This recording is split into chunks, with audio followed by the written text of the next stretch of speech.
oleh bangsa ini, Indonesia kita tetap menjadi negeri yang aman, dan Allah memberikan kepada kita wakil-wakil terbaik dan presiden terbaik menurut Allah Subhanahu wa Ta'ala. Baik menurut Allah, maka baiklah untuk kita. Tapi baik menurut kita belum tentu baik menurut Allah. Nah, semoga bapak-bapak kita ini diberi Allah kesehatan, diberi Allah keberkahan, dan senantiasa lancar melaksanakan tugasnya, terutama di zaman politik ini. Yang sama-sama kita hormati Ketua Masjid Ar-Rahim beserta pengurus, bapak-bapak, ibu-ibu, orang tua-tua kami, para alim, yang tidak kami sebutkan satu persatu. Insya Allah semua kita yang hadir pada malam hari ini senantiasa dimuliakan oleh Allah Subhanahu wa Ta'ala. Bapak Ibu yang berbahagia, pada malam hari ini kita telah berada pada tanggal 14 di bulan Rajab 1445 Hijriah, di mana kita tahu bahwasanya bulan Rajab ini adalah salah satu dari bulan-bulan hurum. Kata Allah Subhanahu wa Ta'ala, minha arba'atun hurum, ada 4 bulan yang aku muliakan. Lalu ketika kita berada di bulan hurum, apa tugas kita? Fala tazlimu fihinna anfusakum. Bila kalian berada di bulan hurum, di bulan mulia, janganlah kalian berbuat zolim, baik zolim kepada Allah maupun zolim kepada manusia. Nah, ini Bapak Ibu, ini tolong, udah tanggal 14 ini. Jadi kalau ada Bapak ingin berbuat zolim, tunggulah 16 hari lagi. Tapi di bulan ini jangan sekali-kali berbuat zolim. Apa zolim itu? Zolim itu apa? Ini viral ini kadang-kadang. Ada polisi non-job, tadinya punya job, tahu-tahu nggak dapat job, aku terzolimi. Kan ada kalimatnya begitu, aku terzolimi gitu. Zolim itu apa? Zolim itu artinya tidak meletakkan sesuatu pada tempatnya. Itulah zolim. Kalau kita tidak meletakkan sesuatu pada tempatnya, kita telah berbuat zolim. Contoh, Allah beri kita mulut. Untuk apa mulut, Pak? Kata Allah, mulut ini di surat An-Nisa ayat 114.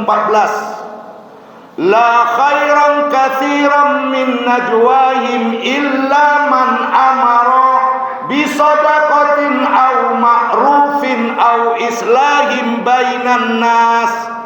Tak baik mulut ini banyak bercakap, kecuali pembicaraanmu menyuruh orang berbuat baik, pembicaraanmu menyuruh orang bersedekah, dan pembicaraanmu mendamaikan sesama manusia. Itulah fungsi mulut. Lalu Bapak Ibu, mulut kita yang sudah jelas fungsinya Allah katakan di surat An-Nisa 114 itu kita rubah. Sibuk kita membicarakan buruknya orang lain, sibuk kita menggibah, sibuk kita menamimah, maka ketika itu kita lakukan, kita telah berbuat zolim. Nah, jadi kalau ada gosip di bulan Rajab ini, Pak, tahan dulu. Tahu nggak? Gawat. Mohon maaf, besoklah Sa'ban ceritakannya. Jangan bulan ini diceritakan. Kenapa?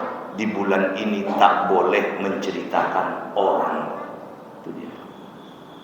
Kenapa? Karena kata Imam At-Tubari, barang siapa yang berbuat dosa di bulan Rajab ini, maka Allah lipat gandakan azabnya.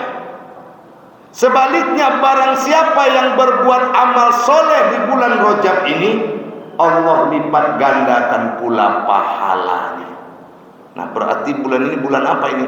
Bulan meningkatkan amal soleh. Untuk apa amal soleh itu? Sudah kita jelaskan dahulu di surat Al-Baqarah ayat 36. Kata Allah begini Bapak Ibu, A'udzubillahi minasyaitonirrajim.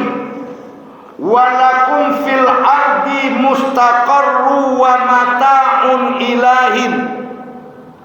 Adam, aku keluarkan engkau dari sorga ini, kuletakkan engkau di bumi, mustaqarrun, untuk sementara waktu, wa mata'un ilahin, sampai waktu yang telah ditentukan. Ini jelas Pak, ternyata hidup di dunia ini sementara. Sampai kapan? Wa mata'un ilahin, sampai waktu kita ditentukan Allah. Waktu yang ditentukan itu disebut dengan ajal. Jadi tidak ada sakit membuat orang mati Pak. Tidak ada tenggelam membuat orang mati. Tidak ada tabrakan membuat orang mati. Yang membuat orang mati itu apa? Ajal. Walikuli ummatin ajal. Setiap umat punya ajal. Nah Bapak Ibu, ketika ajal itu datang, bahasa Arabnya disebut dengan mati. Bahasa Indonesia apa? Meninggal atau ada tambahannya? Hah? Meninggal dunia. Apa arti meninggal dunia itu? Seluruh apa yang dia kumpulkan di atas dunia ini tinggal. Itu artinya apa? Jadi baik-baik kita ikut dulu. Si anu meninggal dunia. Apa arti meninggal dunia? Seluruh apa yang dia kumpulkan akan dunia ini tinggal. Bahkan ada orang gara-gara mengumpulkan dunia, dia tinggalkan ibadahnya. Padahal semuanya itu tinggal. Kalau ajal sudah. Nah, lalu bertanya lagi Bapak Ibu, Ustadz, mana dunia itu Ustadz? Dijelaskan pula di surat Ali Imran ayat 14. Nah, jadi malam ini angka 14 main ini Pak. An-Nisa tadi 114. Ini Ali Imran 14. Apa kata Allah? Zuyyina lin-nasi hubbus syahawati minan nisa. Dibuatnya indah kita ini kepada satu perempuan. Tentu kalau perempuan indah baginya laki. Bu. Makanya ketika ibu mati, laki ikut enggak? Enggak. Ketika kita mati Pak, istri ikut enggak? Kenapa istri enggak ikut? Istri itu dunia. Wal banin, dan dijadikan indah anak-anak. Begitu kita mati, anak ikut anak? Enggak. Wal qanatiril muqantarati minaz zahabi wal fiddah, emas yang terbuat dari kalung dia. Apa nama Bu? Anting-anting dia. Mati kita ikut ke dalam? Enggak juga. Wal khailil musawwamah, mobil Pajero, mobil Fortuner, mobil Innova, mobil kita, kendaraan kita ikut masuk? Enggak juga. Wal an'am, ternak-ternak ikut? Enggak. Wal has, kebun-kebun ikut? Enggak. Semuanya itu bakal tinggal. Coba Pak. Lalu apa yang boleh dibawa untuk masuk ke kubur itu? Ada 3. Yang pertama namanya kain kafan. Yang lebih menyedihkan Pak. Ya. Ini bapak-bapak kompol, bapak-bapak AKB itu renungan nih Pak. Yang lebih menyedihkan Pak. Kain kafan kompol dengan kain kafan iddah itu juga kainnya Pak. Sama-sama kain yang ditanggung oleh BSK. Betul tidak? Ada orang kaya mati di sekitar RW sini yang tak mau kain BSK, Oi, ketua BSK, kok di sini apa namanya ketua? BSKM. Jangan kafan kalian, kami mau beli kafan sendiri di Riau Tekstil. Aduh enggak? Tetap kafannya itu juga. Kok bisa begitu Pak Ustadz? Kenapa anak kita tak mau membeli kain kafan yang mahal? Karena kita sudah mati, Pak.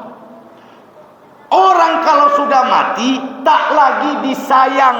Kita ini disayang karena hidup.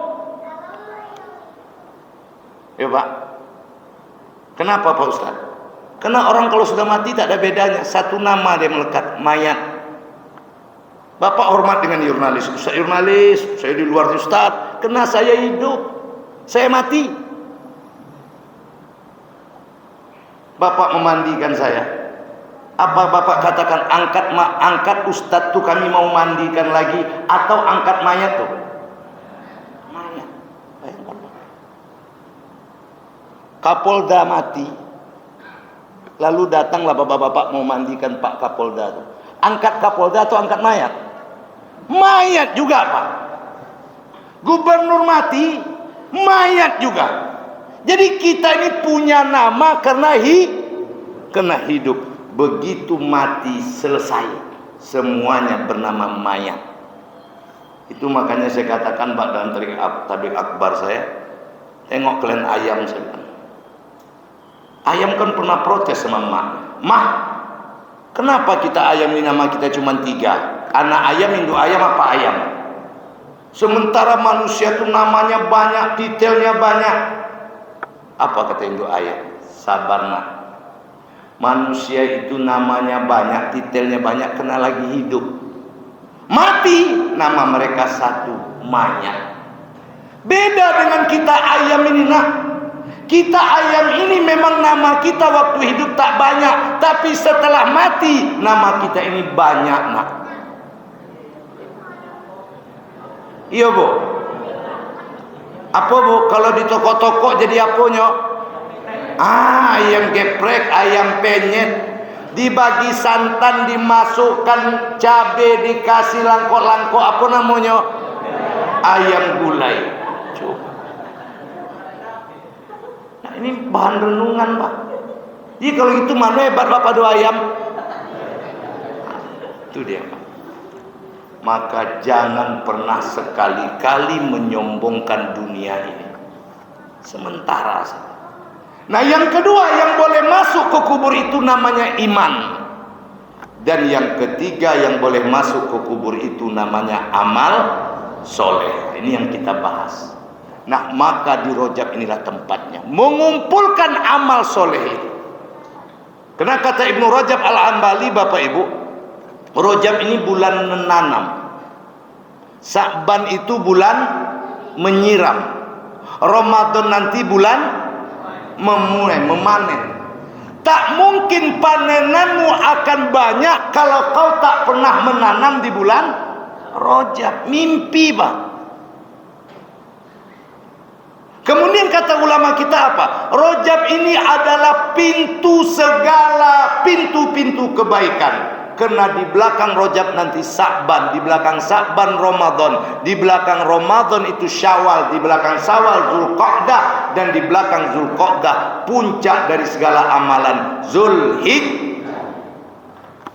Ibu bapak yang berbahagia, maka mumpung kita baru tanggal 14, ya, berniatlah kita untuk lebih gaspol tentang ibadah-ibadah kita, terutama ibadah yang 4. Hadis riwayat Imam Muslim ditulis oleh Imam An-Nawawi Al-Bantani dalam kitab beliau. Ompek kopak yang digaspul supaya nanti di Ramadan sudah terbiak. Apa yang 4 itu? Yang pertama kata Rasulullah sallallahu alaihi wasallam, "Man shalla kulla yaumin isnata asrota rakaatan wa man adda haqqus shalah."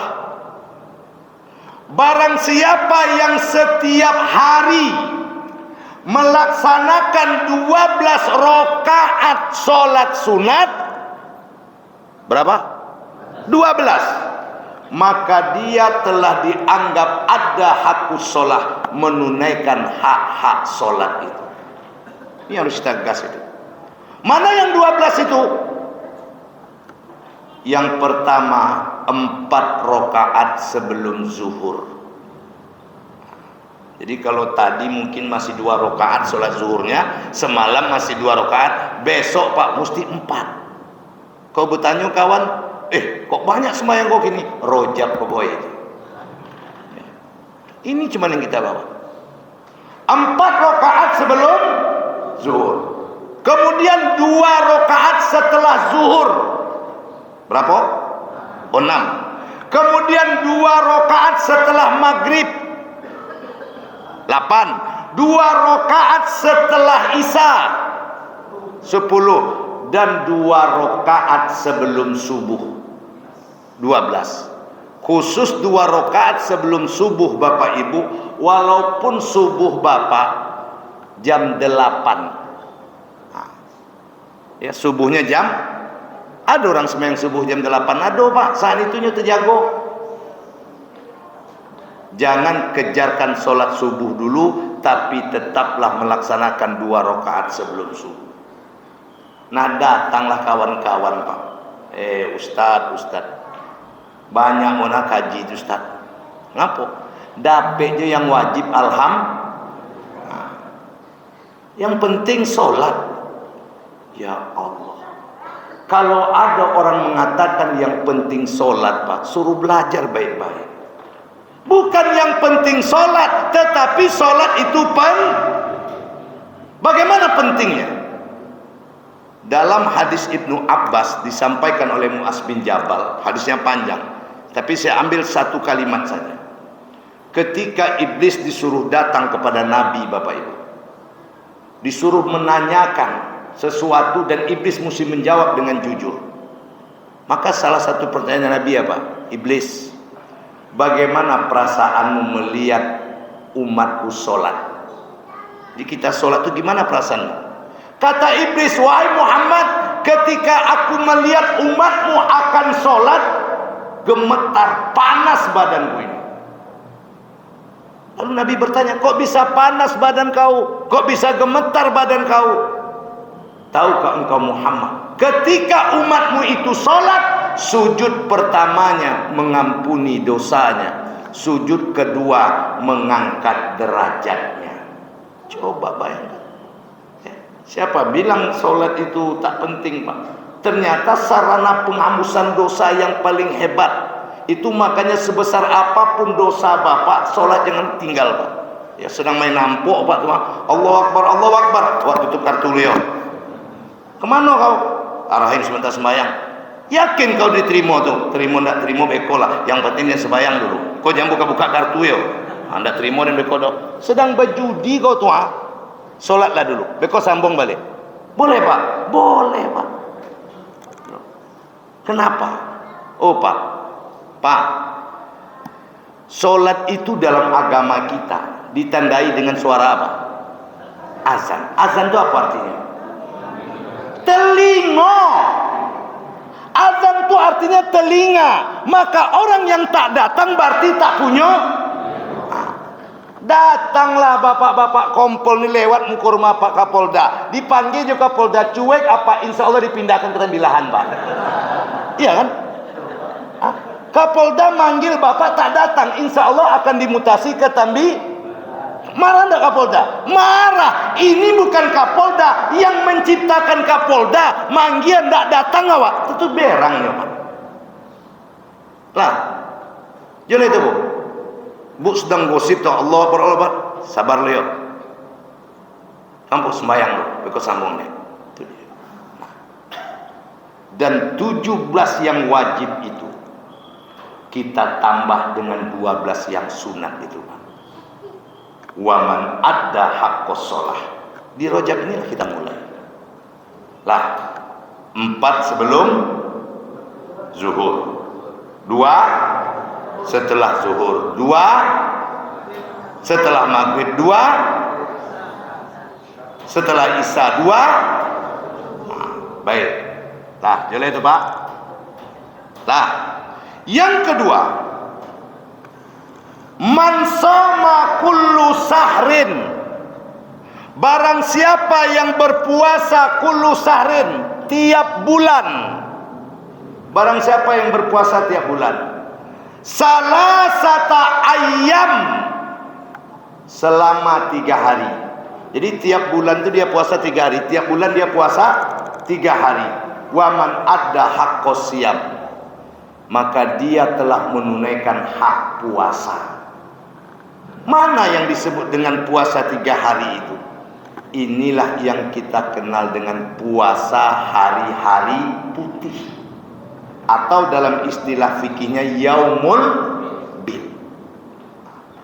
Karena Bapak Ibu ada 3 amalan itu sunnah bagi kita, wajib bagi Nabi.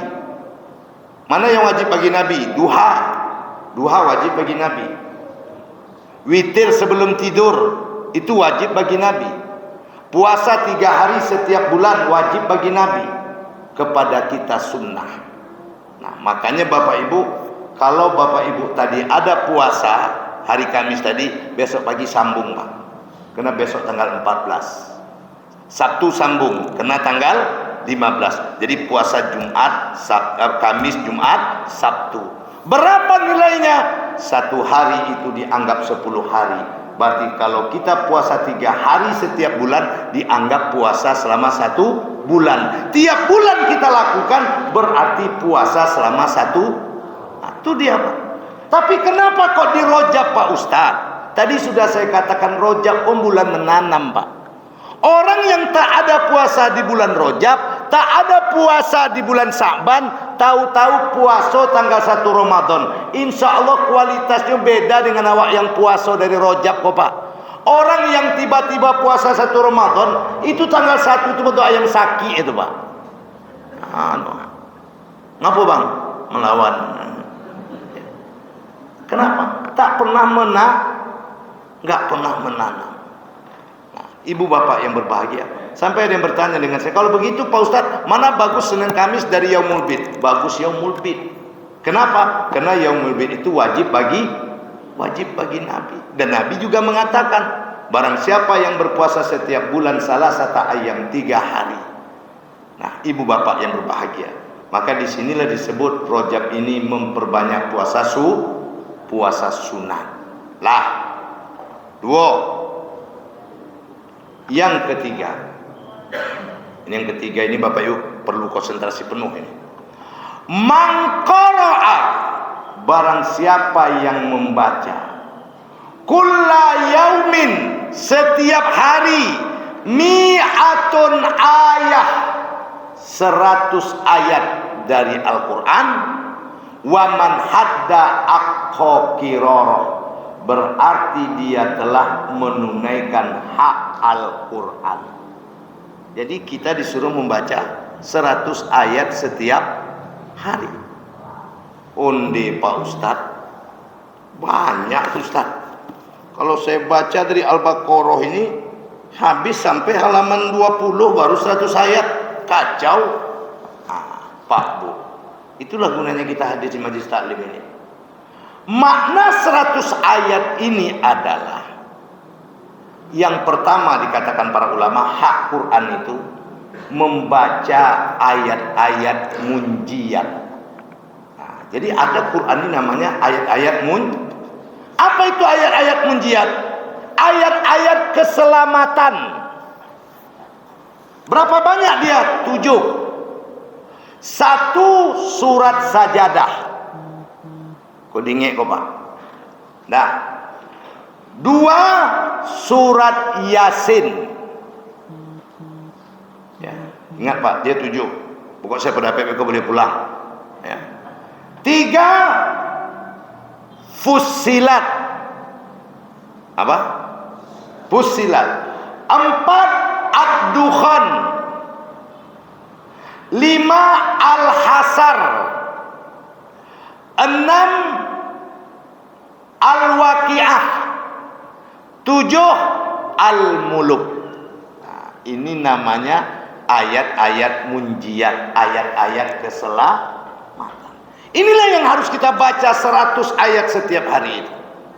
Contoh, Bapak baca Fussilat. Fussilat itu Pak di Quran ini.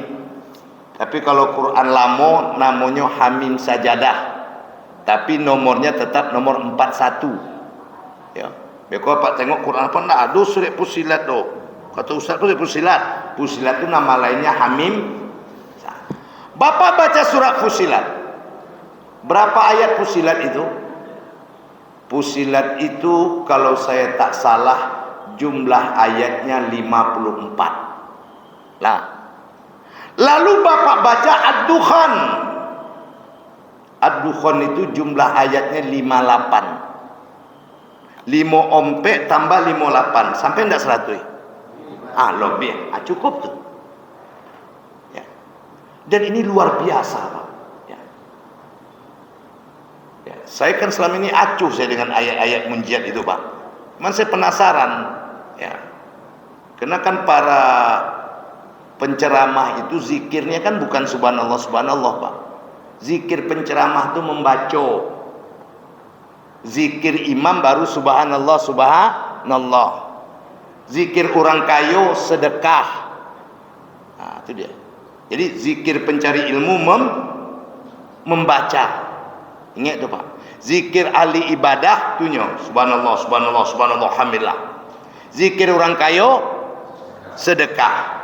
Apa ndak punya ilmu, alim bona pun ndak, kayo pun ndak, maka zikir apa diam. Jangan banyak aja banyak cakap, zikir tuh Pak. Kok yang kacaunya kan itu. Allah lah bonga, alim enggak, miskin puluh, protes nomor 1. Ya. Itu kalau ada orang waktu itu tuh Pak Anjing aja loh tuh. Musim-musim banjir. Itu cara zikir Pak. Nah, jadi ketika saya membaca surat munjiat itu, ya Allah kok ada surat Fussilat ya? Kan tidak apa di telinga kita Pak. Kalau Yasin ya udah terbiasa gitu tuh. Al-Muluk udah biasa itu. As-Sajadah udah biasa. Al-Waqiah udah biasa. Ini kok apa maksudnya Fussilat ini? Saya baca Pak, lengkap dengan tafsirnya. Ternyata di Fussilat itu saya menemukan Pak Bu, salah satu yang paling mengerikan nanti di akhirat. Kulit kita ini berbicara Pak. Kulit berbicara. Bayangkan. Kita taunya al-yauma nakhtimu ala afwahihim wa tukallimuna aydihim wa tasadu arjuluhum bima kanu yaksibun. Kaki menjadi saksi. Ternyata dalam hidup ada enggak orang enggak punya kaki? Ada Pak. Rambut menjadi saksi. Ada enggak orang enggak punya rambut? Ada. Tapi kalau kulit menjadi saksi, ada enggak orang enggak punya kulit? Belum pernah saya berjumpa dengan orang tak punya kulit Pak. Kalau orang tak punya rambut, kawan akrab saya tuh Eko namanya, Eko botak. Ya, jangankan rambut Pak, alisnya juga enggak doa. Saya bilang, wah aman kok rambut enggak bisa jadi, enggak ada saksi kok besok. Ternyata ada kulit. Jadi kulit ini Bapak Ibu berbicara. Sampai ditanya, hei kulit, kenapa di atas dunia kau diam? Sementara di akhirat kenapa kau berbicara? Aku berbicara atas permintaan Allah Subhanahu wa taala. Jadi boleh awak kan buat dosa di dunia kau lihat Pak. Oh Pak. Pak. Bapo ya awak kan buat dosa le. Siapa kan awak kicoh di dunia? Enggak bisa kita menipu karena kulit akan menjadi saksi. Musuh-musuh Allah itu akan Allah geret ke dalam neraka dan kulit mereka menjadi saksi. Itu disebut dalam surah Al-Fussilat. Saya Bapak Ibu mengucap ya Allah, luar biasa ini. Bapak Ibu yang dimuliakan Allah. Begitu juga dengan Ad-Dukhan, surat kabut itu surat munjiat namanya. Lah, tapi apa? 1 As-Sajadah. Sajadah berapa ayat? Biarlah aku jawab 30. Pada apa lo mikir-pikir dapat enggak yo ya. Nyawa kadang-kadang kan ditanya pura-pura mikir sebetulnya wallahu alam Pak. Waktu pendek ya. Sajadah 30. Lah. Kemudian Yasin 83. Kalau wak baca sajadah, wak baca Yasin Bu, cukup enggak 100? Kemudian Fussilat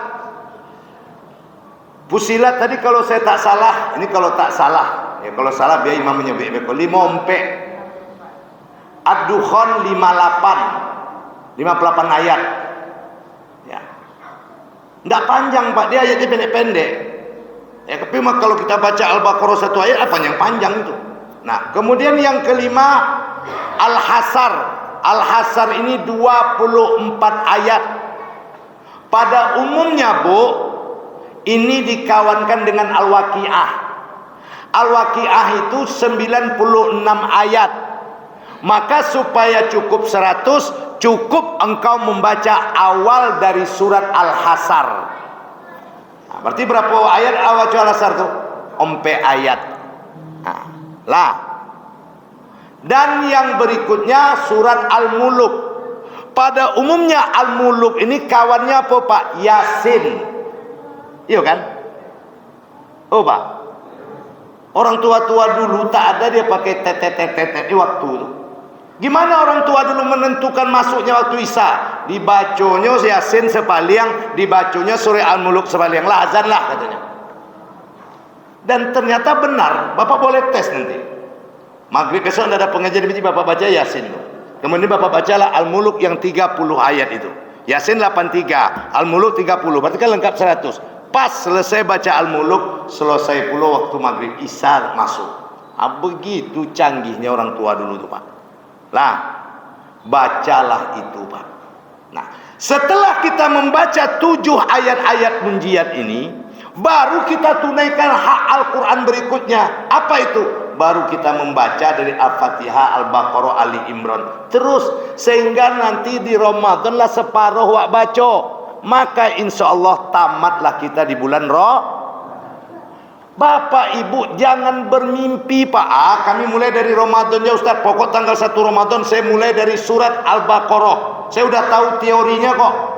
Setiap habis sholat 2 lembar. Berarti 5 sholat 10 lembar pas 1 juz. Itu teori itu Pak. Kok bulan puasa kok godaan banyak. Betul tidak? Kalau teori betul.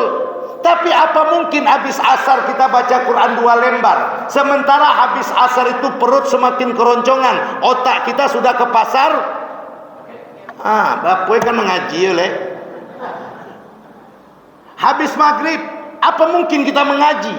Sementara kita habis maghrib itu mau ngejar tarawih, nanti habis maghrib kita Jadi teori Pak. Zaman sekarang kan itu paling banyak Pak. Jago orang teori, prakteknya payah. Maka ulama dulu tak salah dia. Mulai dari Rojab nih kalian baca dia.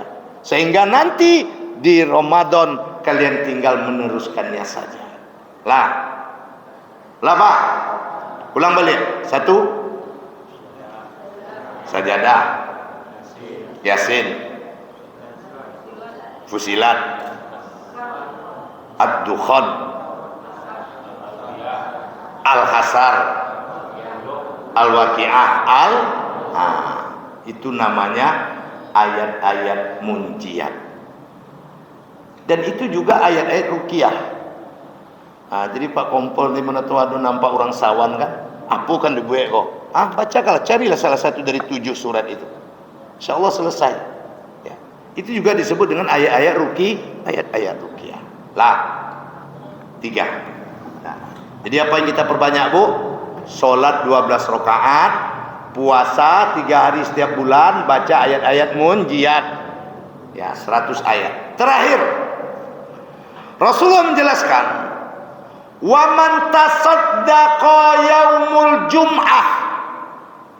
Barang siapa yang bersedekah di hari Jumat bidirham, walaupun hanya 1 dirham. 1 dirham itu berapa Pak Ustaz? Kata para ulama 2,9 gram perak. Jadi kalau harga 1 perak 50.000 berarti 150. Itulah yang apa bawa pai sembahyang Jumat tuh Pak. Ya saya tak terbayang Pak. Kalau setiap kita sholat Jumat bawa uang 100.000. 1.000 sajalah tiap Jumat. Kira-kira selesai enggak permasalahan umat nih Pak? Selesai. Oh, ada jamaah Ar-Rahim yang datang. Kemana Pak tuh? Kok nak datang lah 3 malam? Dapat kabar, datang ketua. Yuk kita ke rumah. Tengok. Ngapa Pak tak datang Pak? Bapak kan datang ketua makan jo payah. Oh, berarti boleh ndak ada. Masjid pun membeli beras kok Pak, boleh untuk sebulan. Kamu sojik balik ya. Kira-kira masyarakat cinta nggak dengan masjid Pak? Cinta nggak dengan masjid? Cinta. Terasa dia, oh inilah untungnya jadi jamaah Mas. Awak di situ konewak Pak, ndak ada de apa? De awak sedekah awak 2000 tiap Jumatnya. Minta surga Firdaus lu tu karambi ya. Ndak malu sama Allah Taala Pak. Ya. 2000 minta surga. Jadi Pak Ustaz, gimana cara matematikanya? Ini kita praktekkan Pak. Karena masjid kami prakteknya begitu. Ya. Itu yang saya ceritakan. Masjid kami, Pak, masjid saya memang di kampung cuman di bawah itu di angkatan 66. Ya. Itu Pak, ada ibu ndak empat datang lagi. Saya bilang pengurusnya, kita tengok rupanya rumahnya terkunci, gorden tertutup lah berapa hari. Dek apa? Dek takut dengan BII, Bank Inang-Inang. Kan ada Bank Inang-Inang tuh. Kan ada tuh Pak. Lah, kami ketok. Ternyata itulah kenapa ibu tak ke masjid, takut sama BII itu. Berapa utang ibu? Nggak lo banyak dari 500.000 nya. Saya bilang sama ketua, ada uang masjid 500? Oh, ada Pak Ustaz, bayarkan, saya bilang. Boleh nggak uang masjid membayarkan utang jemaah? Boleh. Karena inilah gunanya masjid. Jadi segala permasalahan masyarakat selesai di masjid. Untuk menyelesaikan itu kan harus ada uang. Disinilah kenapa kita disuruh sedekah di hari Jumat itu 1 dirham. Caranya bagaimana? Mulai dari hari Ahad. Ahad, Pak, Bu, letakkan 20 dulu di lemari khusus. Senin 20, Selasa 20, Rabu 20, Kamis 20, Jumat 20. Berapa sekali bawa ke masjid? 120. Aman kan? Ini Pak, cobalah kalau 120 semua. Jumat minggu yang lalu pendapatan 100 juta, pasti begitu. Semangat mensujud Pak. Kok enggak 2000. Oh Tuhan. Oh Bo, kenapa sedekah itu berat? Ibu kalau bawa uang 500.000 ke Ramayana, banyak atau dikit? Hah? 500.000 ke Ramayana, banyak atau dikit? Dikit. 100.000 bawa pergi wirid Kamis malam Jumat, banyak atau dikit? Banyak. Cibulah tuh. Iya kan? 500.000 di Ramayana enggak banyak Pak, pang. Tapi ternyata duit itu akan terasa banyak di depan kota infak, di depan anak yatim, akan terasa banyak. Inilah kelemahan kita Pak. Ya. Dan saya selalu katakan ini di mana-mana, belajar Pak, kita jadikan masjid ini sebagai tempat menyelesaikan masalah. Ya. Karena jangan kita kalah sama orang lain. Saudara kita yang sebangsa yang bernama Kristen, kenapa mereka senang ke gereja itu? Hidup mereka di gereja itu. Mau pindah saya dikasih memo Pak. Udah menjadi tanggung jawab kalian begitu. Nah, kita kan belum sampai ke situ. Kenapa? Karena kita Bapak Ibu dalam masalah sedekah mulailah itu. Kalau masalah sholat semangat, masalah puasa semangat. Pas bicara masalah sedekah, nah begitulah kita ketamakan kepada dunia. Nah semoga 4 hal ini bisa kita gaspol di bulan Rajab yang